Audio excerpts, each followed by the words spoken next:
Hey, yo, what's up mga Orikong? Andito po tayo ulit ngayon, nagbabalik sa ating interview. Ang dami pa rin lumalabas na notification.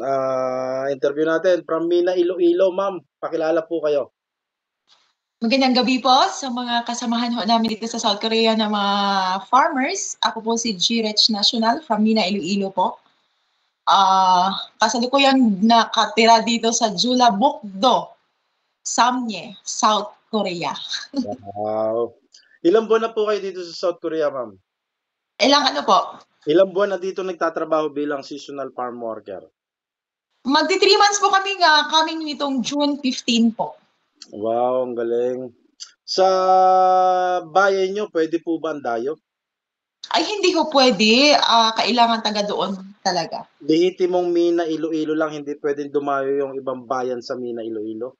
Opo, opo. Yan, para sa mga nagtatanong, nagtitipid, tinanong na atin agad kung pwede ang dayo. Ilan lahat po ang nakaalis mula nung umpisahan ang programa na ito sa Mina, Iloilo? Yung first batch po, medyo wala lang po akong idea kung ilan sila. Pero sa 2024 po, kami yung unang batch. Sa 2024, may nauna na na-interview ako nung una noong 2023. Opo, sila yung unang Lalaki. batch po. Sila yung unang batch po. Tapos may sumunod pagka November po, merong isang batch ulit. Nakadalawang batch noong 2023, tapos ngayon 2024, nakakailang batch na? Nakatatlong batch na siguro eh. Wow, ang galing naman. Babae, lalaki ano, ang nakakaalis sa inyo? Opo, opo. Ilan kayong magkasama diyan sa farm ng amo nyo? Dalawa kami na Pinay, tapos may kasama kaming ibang lahi. Cambodian po. Ano yung mga tinatanim nyo dito sa farm ng amo nyo? Strawberry lang po, nagtatanim kami at saka nag-harvest noong time ng harvesting. Tapos ngayon po, nagki-clearing na kami. Tapos tatanim. Nagtatanim na. All year round ba yung strawberry? Alam ko pang winter yun no? Nag-start po siguro sila noong November hanggang April lang po. Tama nga, pang winter nga lang yan, pang malamig. Kaya may trabaho yung ibang farm tuwing winter. Ang April, kalamigan pa yan. Ano karami yan, nag-snow pa. Tawag dito, magkano ang ginastos sa Mina, Iloilo bago makaalis? All in all na po, hindi aabutin ng 50K. Kasama ang plane ticket, medical. May Korean language training kayo? Wala po. Pagdating dito sa Korea, yung ibang batches po, nag-aaral sila for free. Provide po ng Korean na government po. Oh, wow, ang galing naman. Opo, magaling. Ang galing. May broker ba ang Mina, Iloilo? Wala po. Lahat. Wala po kaming broker. Ayaw nga silang tumanggap kahit na pang merienda. Ang galing naman. Sino ayaw tumanggap ng pangmeryenda? Yung aming head ng DE po, kahit pambili ng tubig niya, ayaw niyang tanggapin eh. Ay, napakagaling naman ng DA ninyo. Ano pangalan niyo? Palakpakan natin yung DA ng Mina, Iloilo. Shout out po kay Engineer Sir Sixter Pilays po. Shout out sir, napakabuti nyo na ang ganda, ang dami natutulungan ng programa na ito. Sana lahat ng DA or ng PESO office or ng mayor kagaya ni engineer ng Mina, Iloilo. Salamat po sir. Tawag dito, sahod. Pag-usapan natin, nakatatlong buwan na kayo. Sa taon na naman sa 15. Magkano sinahod mo dito sa South Korea? Depende po kasi yun sa sa duty po, sa oras ng duty namin. First time mo nakasahod kami ng 85,000. Yung pangalawang buwan namin, sumahod kami ng 90,000? Opo. May overtime yung wala? May overtime po yun. May mga overtime. Minsan kasi nag-duty kami ng mga 9 hours and a half. Yung iba kasi 10 hours, yung iba naman fixed talaga na 8 hours. Hindi sagaran yung trabaho sa inyo. Nakadepende po yung overtime po sa amo. Di ba, nakadepende po yung overtime kung maraming trabaho ng araw po na yon. Hindi talaga kagaya ng iba na 12 oras tapos hindi binabayaran ng overtime. Sa inyo talaga, bayad na bayad, sulit ang pagod ninyo diyan. Patas yung employer ninyo. Sa pagkain naman, kamusta ang pagkain at bahay ninyo? Ang bahay ho namin ay napakalinis. Parang nandito ka lang sa condominium. Hindi, ang tanong ko kung may bayad ba ang bahay at pagkain ninyo? May bayad ho. Automatic deduction po yung bahay namin. Yung pagkain ho namin ay kami na po yung bumibili. Paano yung first month nyo nung dumating kayo dito sa pagkain? Yung first month ho namin, actually, yung kasama kong Pinay, nagpapalit siya ng pera pagdating namin before kami umalis ng NAIA, ng Manila Airport, nagpapalit siya ng won. Tapos yun yung ginamit namin dito. At saka yung isang bagahe namin, 40 kilos yun eh. Yung technique namin dalawa kasi alam na namin na magkasama kami. Yung ginawa namin, bumili kami ng pagkain na magagamit namin good for 1 month. So, 40 kilos, yung 20 kilos for necessities namin. Tapos yung iba sa pagkain na po. Mga dilata, gano'n. Naghati kayong dalawa doon sa pagkain na yon. Opo. Share po kami. Good idea yan magandang information yan para sa mga kababayan natin. Magbaon. Paano kung hindi libre? Paano kung walang ibigay agad?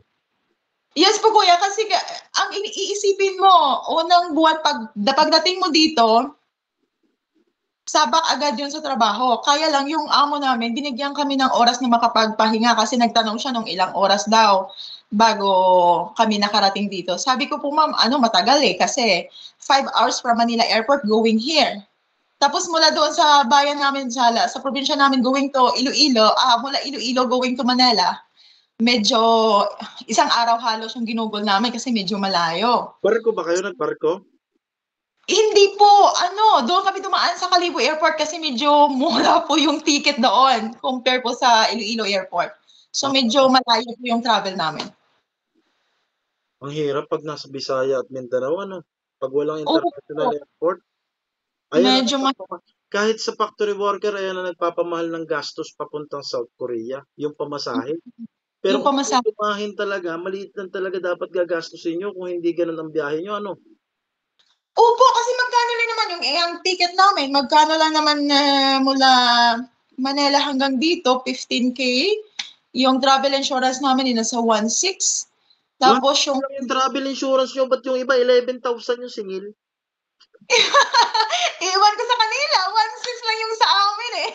Sobra lang siguro magaling at mabait yung aming DA. Picture, popost natin si DA Ipopost mo si Sir Sixter. DA nyo na yan eh. Ang galing naman. Bakit naman 11,000? Mahal naman nun. Meron talaga 11,000. Sobra naman ho. Nakaraan 11,000 lahat. Mali kung 6,900, 6,700. Depende sa travel insurance. Sa airport sa Manila, 1.6 lang po yun. Swerte nyo. Tawag dito, yung maliban tayo sa balik tayo sa trabaho nyo. Kamusta ang employer ninyo? Mabait siya, sobra. Siya 43 years old. Tapos, akala ko noong pagsundo na niya sa amin sa sa center, hindi siya nagsasalita eh. Matapang. Sabi ko nga sa kasama ko, naku, patay tayo nito, hindi tayo marunong magsalita ng Korean, tapos ganito pa. Yun pala, hindi siya makapagsalita ng English. Nalaman niya kasi na teacher graduate ako. Tapos, parang nahihiya siya. So, pareho kasi kaming professional yung kasama ko eh. Graduate din yung kasama ko ng HRM. So, parang nahihiya siya sa amin. Ang ginawa niya, pag nag-communicate siya sa amin, gumagamit siya ng translator. Ang galing. Pwede pala kahit hindi farmer sa Mina, Iloilo. Ay, hindi ko pwede, sir. Kasi ang Mina, Iloilo, before po kayo makapag-apply, kailangan dumaan ka muna sa masusing, sa masusing tawag dito, yung tinatawag nilang immersion. Kasi doon sa immersion na yon, tinitingnan kung talagang marunong ka gumawa sa sasakahan. Marunong ka Tandaan yung aplikante, kung hindi ka papasa sa qualification sa pagtatanim, sa Hindi. kahit nakakilala ka nung in-applyan mo, kung hindi ka qualified, hindi ka papasa, ganon. Hindi po, kasi walang doon eh. Walang Palaka sa system. walang palakasan system eh. Talaga. Walang palakasan system. Walang backer eh. Lahat pwedeng mag-apply. Tapos, ililista yung mga pangalan ninyo eh, sa pagkakaalam ko. Tapos, pino-forward nila dito sa South Korea, dito sa Wonjo. Tapos, yung Wonjo po ang nagse-select kung sino yung makukuha. So, from na pag makuha yung pangalan mo, kailangan mag-undergo ka na ng immersion. So, sa immersion po, doon na tinuturuan kayo kung tinitingnan muna niya ng head ng DA kung marunong ka magtrabaho talaga. Ay kung hindi ka niya papaalis. Ang galing naman. Mas maganda yung ganyan. Na? Ngayon, kahit na napili siya dito sa South Korea, kung hindi naman siya pumasa dun sa tawag dito sa immersion ng DA, hindi rin makakaalis. Hindi, kasi ayaw din nilang mapahiya sila eh. Ayaw nila na... Tama. Wala naman history ng umuwi sa inyo. Yung sumuko wala po. So far sa pagkakaalam ko, wala naman po. Ang galing. Wala namang napahamak or napagalit or na maltrato, wala pa. Wala pa naman po kasi so far noong nakaraang araw po na-hospital po kasi nga po meron akong parang stiff neck dito. Nagka-stiff neck. Opo, tapos medyo siguro sa sobrang pagod kasi parang nag-strike kami ng duty ng 2 linggo, wala kaming day off. Isa kagustuhan din namin yung makadagdag sahod eh. Oo. Ngayon, ang nangyari parang na-overfatigue ako. So, bumigay yung katawan ko. Alam mo nung nalaman nung amo namin na gano'n nangyari sa akin, agad-agad siyang tumawag. Tapos, kailangan dalhin ako kahit gabi na. Kailangan dalhin ako sa ospital kaagad. Sabi ko, parang okay na naman. Gusto niya dalhin ka na kaagad sa ospital? Oo, kuya, kasi parang associated yung stiff neck ko sa head. Parang dito sa back head ko. Down sa lower back. Delikado ka naman. Opo, delikado kasi ang iniisip ko nung time na baka nga po high blood ho ako na hindi ko alam. Opo. Kasi parang nagba-blur na yung paningin ko eh. So nung time na yon, parang nataranta siya. Tinawagan niya ako, sabi niya dalhin kita sa hospital. Sabi ko parang okay pa naman, bukas na lang. So kinabukasan, pumunta ako ng hospital. Pero nung time na yun, busy na siya. So ako na lang, marunong naman akong medyo kaunti ng Korean. Annyeonghaseyo. Tsaka yung iba-ibang basic words naman. So nakapunta ako ng hospital. Tinawagan niya yung counterpart dito na Korean government. In-assist ako kaagad ni Ma'am Lee. Okay, ang galing naman. Ang bilis. Ang bilis ng Sino sumagot ng gastos mo sa hospital? Actually po, refundable po yun eh. May hospital po na na-affiliated. Opo, may hospital po na affiliated doon sa ERC card namin. May insurance po kami, tapos parang may tatlong... sa inyo? Ano po? Magkano pinakalta sa inyo monthly? 10,000 won? 30,000 won? Parang nasa 500 pesos. 10,000 won? Opo, sa insurance po. 4,200 yun eh. Mga 15,000 won. Mga ganon. 15,000 kung 500 pesos. Kasi ang 10,000 won, 420 pesos eh.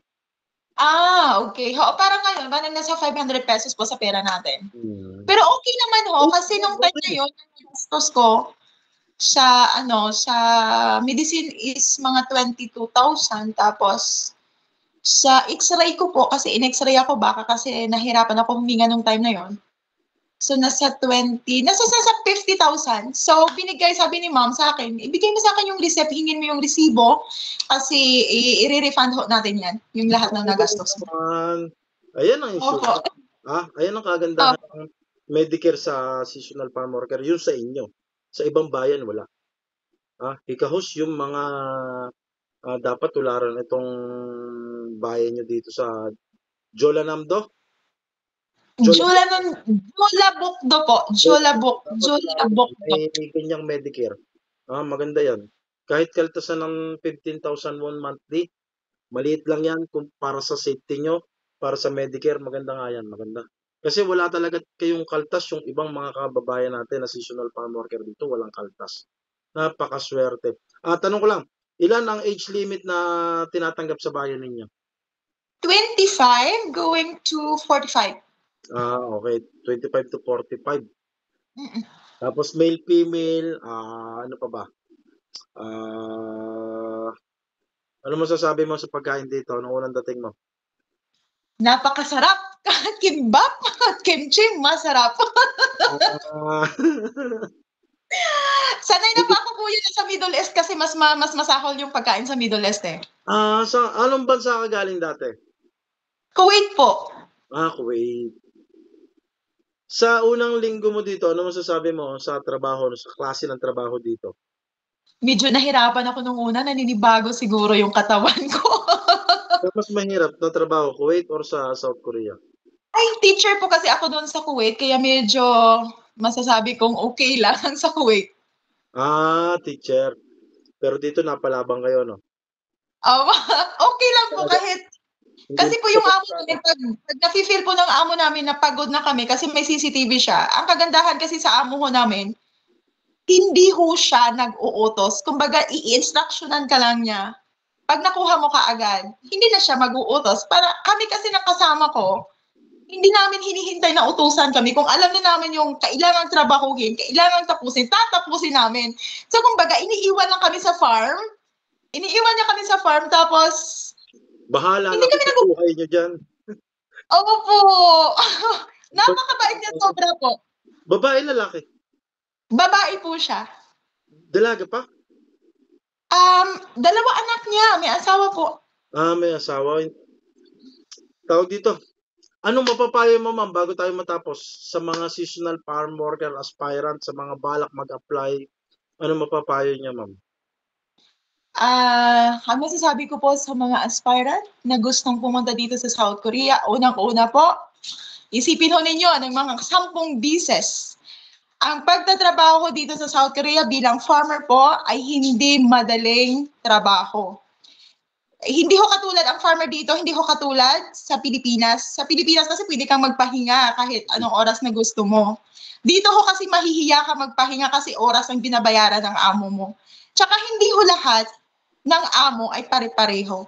Meron ho kasing amo na, syempre, sa oras yung binabayaran nila, kailangan ipakita mo yung pinakamabilis at galing mo sa pagtatrabaho. Tama. Sa amin kasi, ang gusto ko naming mangyari, kasi Pinoy tayo eh, kung may kasama ko tayong ibang lahi, kompetensya na po yun eh. Kailangan natin ipakita yung bilis at galing natin sa pagtatrabaho kasi po, nakasalalay sa ating mga kamay, yung mga ibang kababayan natin na gustong pumunta dito. Kasi kung makita ng amo natin na magaling tayo magtrabaho, bakit ho sila kukuha ng ibang lahi? Of course, nakikita nila yung kalahi natin. Tama. Yun po. Pwede ko kami ulit sumina Iloilo, tanggalin na namin. Opo. Ayun na po. Pinakita mo sa akin, pinasa mo sa akin video, sexy lang to, maganda lang to eh. Dito tayo sa Pilipinas, palaban. Di ba? Opo, ganun talaga kailangan eh. Sexy rin naman Pinay, pero palaban. Di ba? Oo. Kung paganda-ganda lang naman eh. Ma'am, shoutout po sa pamilya nyo, sa mga gusto nyong pasalamatan para anong nakarating kayo dito sa South Korea. Pasalamat po kayo, ma'am. Shoutout Okay po. Salamat. Unang-una po, magpapasalamat pa ako kay Ma'am Salve, kay Ma'am Yun Park.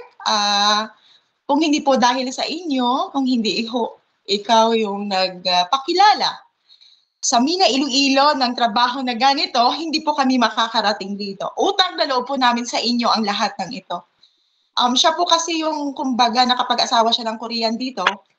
Siya po yung coordinator namin. Kumbaga, siya yung naging tulay na nag-coordinate siya sa MINA DA po para po magbigay ng mga requirements para po. Kinilabutan ako, siya yung nabalitaan ko yung chismis na asawa ng Koreano na nagdala ng programa sa bayan niya. Tama? Opo! Anong Sobrang bait po niya. Sobrang bait po. Kaya, thank you so much, Ma'am Yon. Hindi man tayo close, hindi nakita lang kita isang beses, pero alam ko po, napakabait niyong tao. Marami pong mga taga-MINA pa ang natutulungan ninyo. Utang ho namin ito lahat sa inyo. Sa mayor ho namin, sa napakabait ho na mayor namin na nagtiwala, sumugal at nagtiwala sa kanyang mga kababayan para makapagtrabaho dito. Kasi hindi lahat ng mayor susugal ng kanilang pagtiwala eh. Yung iba kasi takot eh. Baka kung ano mangyari, mag-run away yung mga tauhan. So, syempre sila yung babalikan. So, sa amin kasi, ang aming mayor, Madam Mayor Lydia Grabato, Ma'am, thank you so much po sa pagtitiwala ninyo. Sa aming DA po, sa head ng DA namin, Sir Sixter Pilais, thank you so much po, sir, sa lahat-lahat ng tulong. Kahit po minsan wala ka ng oras sa mga anak mo, sa pamilya mo kasi naubos na ho namin yung oras ninyo sa pag-proseso ninyo ng papilis sa amin. Maraming salamat po. Lastly po, kay God. Thank you so much po, God, kasi binigyan mo po kami ng lakas ng loob. Kaya ngayon, andito kami. Sana po marami pang mga taga-MINA ang matulungan ninyo. Thank you so much po. Pamilya, shout out. Sa family ko po, actually, sa Kamindan Copies, thank you so much po. Siguro mapapanood nyo din ito. Sa MINA, Iloilo, mapapanood nyo din ito. Alam ko marami nag-aabang dito. So, ito na. Masaya ang buhay dito sa South Korea. Masaya, malungkot, pero kailangang maging malakas. Kailangan maging matatag para po sa kinabukasan ng ating mga pamilya. Lalo-lalo na po sa akin kasi na po ako, widow. Ay, condolence po, ma'am. Kinilabutan ako dun sa Koreanang asawa ng Koreano. Hanggang ngayon, nakatayo yung balahibo ko. Kay Ma'am Salve po? Kung ganyan yung mindset ng mga asawa ng mga Koreano, imbis na pamilya lang nila ang kukunin nila, family invites buong bayan niya ang binigyan niya ng programa. Opo. Diba? Opo. Kaysa pinsan ko lang, pamangkin ko lang ang kunin ko. Kunin ko buong kababayan ko. Kausapin ko si Mayor. Shout out sa mga asawa ng mga Koreano dito. Ganyan po ang diskarte. Hindi yung binabas ako ng mga may asawang Koreano eh. Basta. Hindi kasi nila kuya. Bakit nagkanda hold dito mga family invites? Hindi naman ako pwede magreklamo sa DMW kahit nakakausap ko yan eh. Ma'am, salamat po sa oras. Mahaba na po, gumagabi na po. May pasok pa po tayo para bukas. Ingat po sa kasama mo. Ingat, natutulog natin. Ingay natin dalawa. God bless po, ma'am. Sa lahat ng taga-Mina, Iloilo, at sa lahat ng seasonal farm worker dito sa South Korea or OFW dito sa South Korea at kahit anong bansa. Ingat po kayo lahat. God bless. God bless po. God bless. Ako din ang buhay. Thank you po.